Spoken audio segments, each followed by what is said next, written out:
কেন চাচা মেরিস তো অন্যায় করেছি নাকি? অন্যায় নয়। কেন বাপ মাকে মারতে হয়? চাচা কোনদিন স্কুল যায়নি, মাদ্রাসা যায়নি, মাঠে গরু চড়ায় ছোটবেলা দুটা গরু তো যখন খুব লড়ালড়ি করে তখন দুবারই করে মারি তো ঝামেলা মিটে। মা বাপ লড়ালড়ি করছে দুবারই করে মেরে ঝামেলা মিটে। আচ্ছা বলুন, ছেলেকে যদি আদর্শ শিক্ষা না দেয় ছেলে বাপ মাকে মারবে না তো কি সেবা করবে? আল্লাহ নবী বললেন জিম্মেদারি, বাচ্চা জন্ম নিলে সুন্দর নাম রাখো, তারপরে কি করবে? সুন্দর নাম রাখবে। দ্বিতীয় নম্বর নবীজি বলেছেন বাচ্চা যখন 4 বছর 5 বছর 7 বছর শিষ্টাচার শিক্ষা দাও, আদব শিক্ষা দাও। 3 নম্বর বিশ্ব নবী বলেছেন পৃথিবীর পিতারা তোমাদের জন্য জিম্মেদারি হলো তোমরা তোমাদের ছেলে মেয়েদের ভালো সঙ্গী দেখে যখন তারা সাবালক হবে, বাতের ক্ষমতাবান ছেলে হবে, তখন তুমি তোমার ছেলে মেয়েদের বিয়ে দিয়ে দাও, ভালো সঙ্গী দেখে বিয়ে দিয়ে দাও। এটা হলো পিতার জন্য জিম্মেদারি। ভালো সঙ্গী কোথায় পাওয়া যাবে? আপনি আপনার ছেলেটাকে বিয়ে করাবেন, মেয়ে খুঁজছেন, ভালো মেয়েটা কোথায় পাওয়া যায়? কোন গ্রামে গেলে ভালো মেয়ে পাওয়া যাবে? কোন কোন কোন থাকলে মেয়েটাকে ভালো বলা যায়? আল্লাহর নবী বলেছেন আমি নবীর জামানায় 4খানা গুণ দেখে মেয়েদের বিয়ে হতো, 4টা গুণ দেখে নারীদের বিয়ে করা হয়।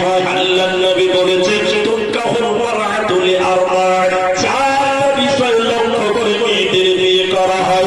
মালিহা ওয়ালি হাসাবিহা ওয়ালি জামালিহা ওয়ালি দীনিহা, মেয়েটার মাল, মেয়েটার বাবার মাল, মাল তুমি তোমার ছেলেটাকে বিয়ে করাবে, তোমার ছেলের শ্বশুরের মালটা দেখো, মাল দেখবো বলতে কত টাকা আছে, কতটি জমি আছে না, বরং তোমার ছেলের যে শ্বশুর হবে ওর ইনকামটা হালাল কিনা দেখো, ওর মালটা হালাল কিনা দেখো, কারণ তোমার ছেলেটা তার বাড়ির মেহমান হবে, মাল যাচাই করো তোমার ছেলের হবু শ্বশুরের ইনকাম গুলো হালাল হালাল আছে কিনা, ওদের মাল দেখে নারীদের বিয়ে করা হয়।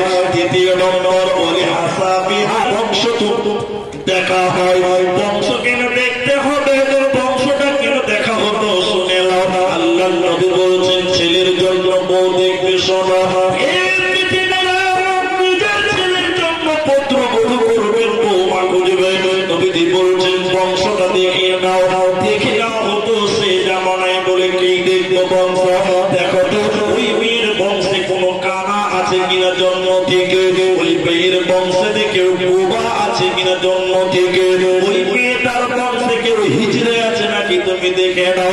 ওদের বংশ দেখে নারীদেরকে বিয়ে করা হয়। 3 নম্বর নবীজি বলছেন বলি জামালিহা, ওই মেয়েটা সুন্দরী কিনা তুমি দেখে নাও। এই ছেলে তুমি বিয়ে করবে, তুমি মেয়েটাকে দেখো, সুন্দরী হলে পছন্দ হলে বিয়ে করো, না হলে তুমি বিয়ে করো না। এই সন্তানের বাপ তোমার ছেলের যদি মেয়ে পছন্দ না হয় তুমি জোর করে বিয়ে দিও না। আর 4 নম্বর বলেছে 3 ধার্মিকতা দেখে তোমাদের বিয়ে করা হয়। নবীজি তারপরে বললেন এই 3টির মধ্যে, এই 4টির মধ্যে একটাকে প্রাধান্য দিয়ে আসফারদে জাতি 3 ধার্মিকতাকে তোমরা প্রাধান্য দাও। ওদের নবীজি বললেন পিতা মাতাদের জিম্মেদারি হলো যখন তোমার ছেলেটা সাবালক হবে তুমি তার ভালো একটা সঙ্গী দেখে বিয়ে দিয়ে দাও, না হলে তোমার ছেলে গুনাহ করবে, জিনাতে লিপ্ত হবে, পাপে লিপ্ত হয়ে যাবে। এই কারণে আল্লাহ জাহান্নাম দেবে, কোনো উপায় রবে না, রবে না, রবে না। এগুলো হলো পিতা মাতার জন্য জিম্মেদারি। আরো যেমন এদিকে দেখেন আল্লাহ নবী বলেছেন তুমি পিতা মাতা তোমার আরো কিছু কাজ, তার একটা হলো বাচ্চা জন্ম হয়েছে, বাচ্চা জন্ম হয়েছে তাহানিক করো। তাহানিক কি? বাচ্চা জন্ম হয়েছে তাহানিকটা কি করবেন শুনেলেন, যারা বিয়ে করবেন বাপ হবেন তারা শুনেন।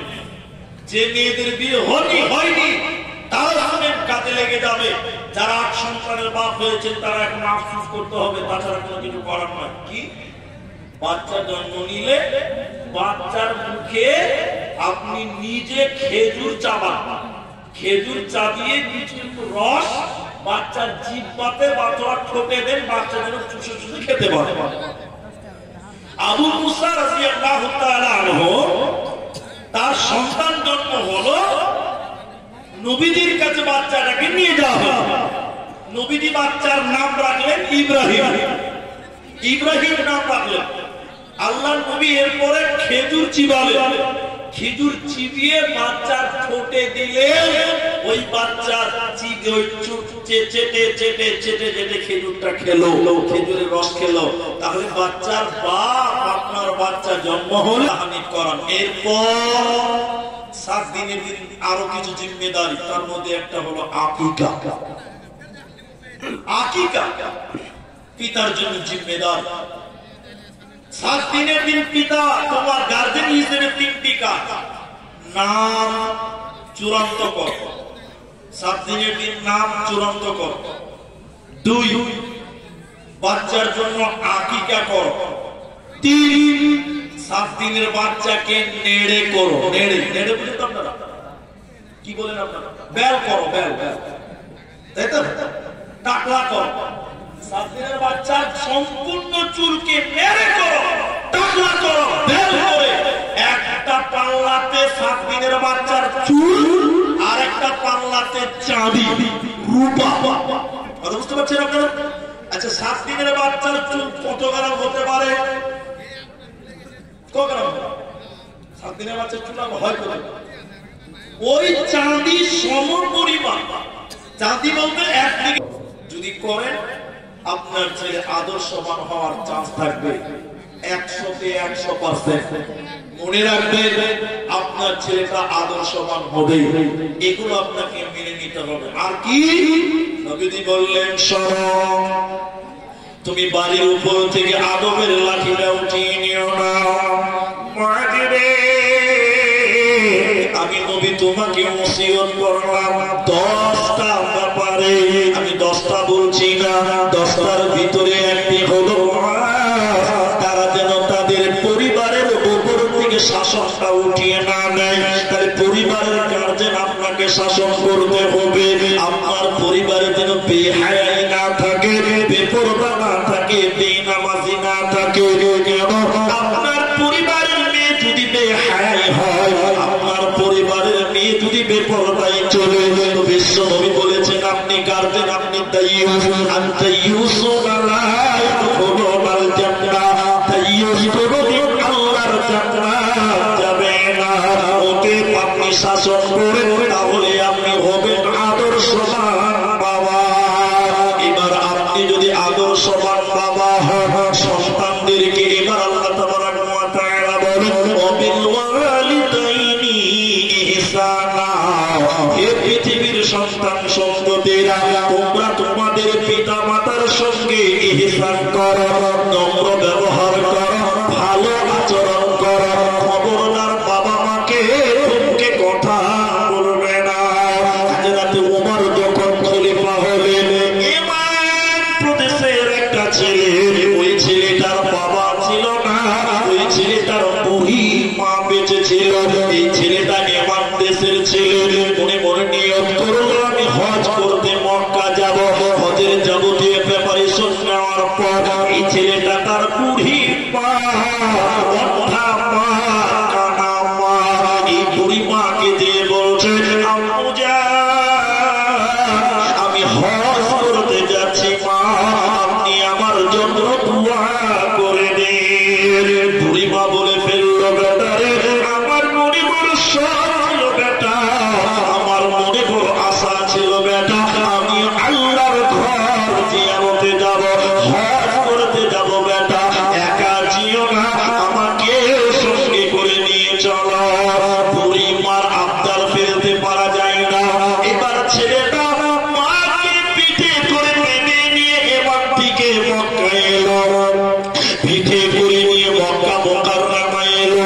হজের যাবতীয় কাজ সমাপনী দিল। মুজদালিফা আরাফা মিনা হজের যাবতীয় কাজ সমাপনী দেওয়ার পর আল্লাহর নবীর সাহাবী খলিফাতুল মুসলিমিন উমরের কাছে ছেলেটা তার মাকে নিয়ে এসে বলেছেন আমিরুল মুমিনিন খলিফাতুল মুসলিমিন উমর আমি আমার মাকে